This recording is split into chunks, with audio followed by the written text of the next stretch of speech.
রোজা এটা একটি ফার্সি শব্দ, আরবিতে বলা হয় সওম। এর আবিধানিক অর্থ হল বিরত থাকা, উপবাস থাকা। সুপ্রিয় দর্শক শ্রোতা, আপনাদের খেদমতে আজকে আমি পবিত্র মাহে রমাদানের প্রাসঙ্গিক কিছু আলোচনা করব।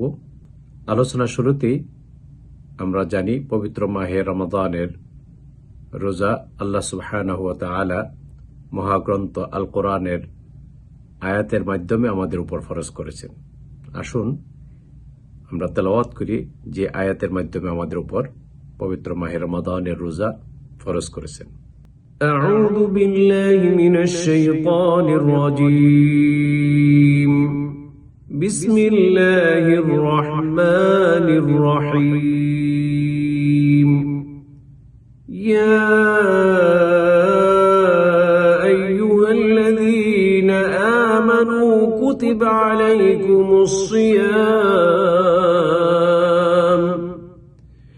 كتب عليكم الصيام كما كتب على الذين من قبلكم لعلكم تتقون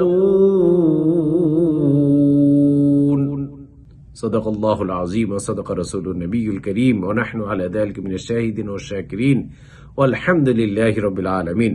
সুপ্রিয় দর্শক শ্রোতা, আসুন আজকে আমরা আপনাদের খেদমতে এই পবিত্র মাহে রমাদানের রোজা সম্পর্কে আমরা প্রাসঙ্গিক কিছু আলোচনা করব সংক্ষিপ্তভাবে। রোজা এটা একটি ফার্সি শব্দ, আরবিতে বলা হয় সওম। যেমন কোরআনে বলা হয়েছে কুতিবা আলাইকুমুস সিয়াম, সিয়াম থেকে সওম।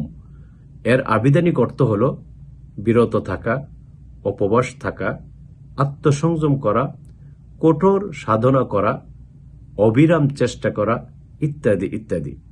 আর শরীয়তের পরিভাষায় সওমের নিয়তে সুবহে সাদিক থেকে সূর্যাস্ত পর্যন্ত সকল প্রকার পানাহার ও যৌন সম্ভোগ থেকে বিরত থাকার নাম রোজা। শরীয়তে এর গুরুত্ব অপরিসীম। আধ্যাত্মিক উন্নতি সাধনে এটি একটি অপরিহার্য ইবাদত। প্রত্যেক আকেল, বালিগ ও সুস্থ মুসলিম নরনারীর উপর রোজা রাখা ফরজে আইন। আল্লাহ সুবহানাহু ওয়া তাআলা আমাদেরকে এই পবিত্র মাহে রমাদানের রোজা সঠিকভাবে, সুন্দরভাবে, সহিভাবে সুসম্পন্ন করার তৌফিক দান করুন। আমিন। ওয়া আখিরু দাওয়ানা আনিল হামদুলিল্লাহি রাব্বিল আলামিন।